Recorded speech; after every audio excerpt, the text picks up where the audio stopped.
Soften and condition your clay, and make sure that your hands are really warm and dry for this exercise.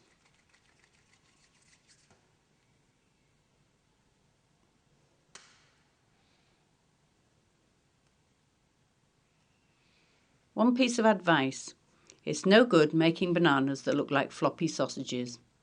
They'll never look right. You can see how bananas have ridges because they grow together.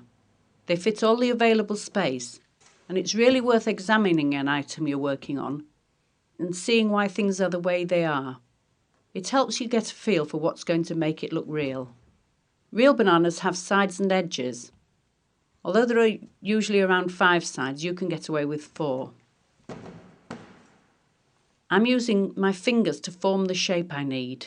The first finger and thumb of one hand are held top to bottom of the material, and the thumb and forefinger of the other hand are used to form the sides. This takes a little mastering. What I do is squeeze a little harder, alternately top and bottom of the material, while releasing the pressure slightly, but always supporting the cane with the other fingers. In other words, I alternate the pressure on the top and bottom with the sideways pressure. This makes the clay take up the shape between your fingers, and you can work your way along the cane to shape the full length.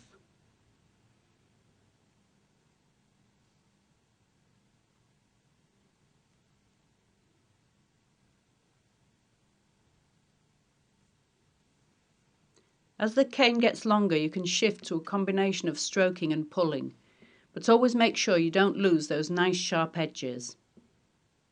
The less handling of those edges, the better. If you find it goes wrong, just scrunch it all up and do it again. Or use the good bits and try again with the rest. Don't worry too much about the scale of your first efforts. It's much better to get the method right on a larger scale and then refine your techniques as you improve, than to struggle with really tiny bananas your first time.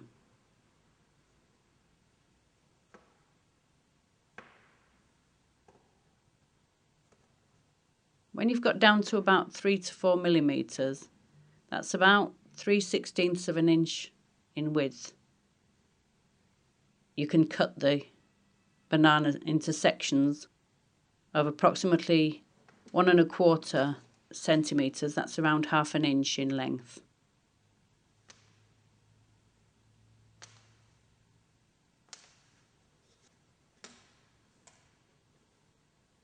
Gently squeeze up the ends to form a blunt point.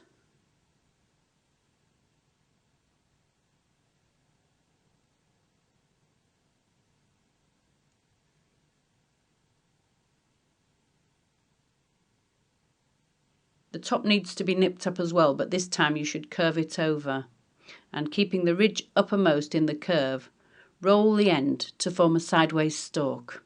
This ridge needs to stay up all the time. If you're making a single banana, you can cook this now. If you're making a bunch, leave one over your index finger with the ridge upwards. This is important, as you'll see later.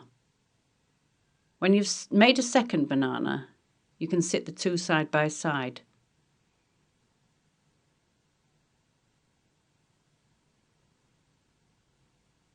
Both of the ridges need to be upwards, and you'll have a slight valley in between the two.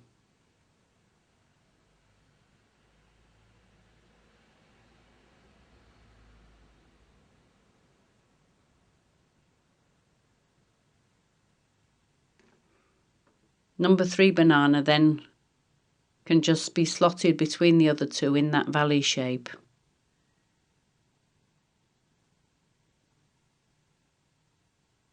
Always take care that you curve it over with the ridge upwards.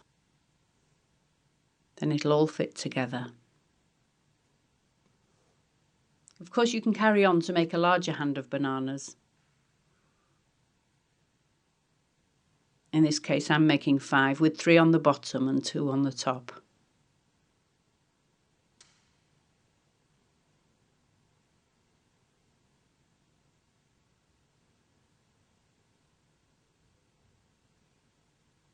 There's just the last gap for the last banana.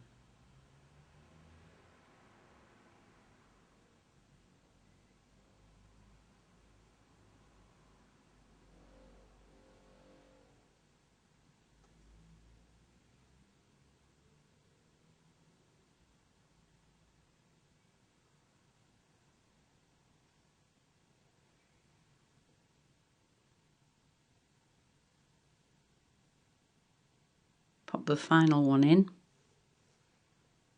Then, using a fingernail or a semi-sharp tool, you can just nip off the end. If you've got a thumbnail, that's ideal. Then you would put that to cook before trying to colour it.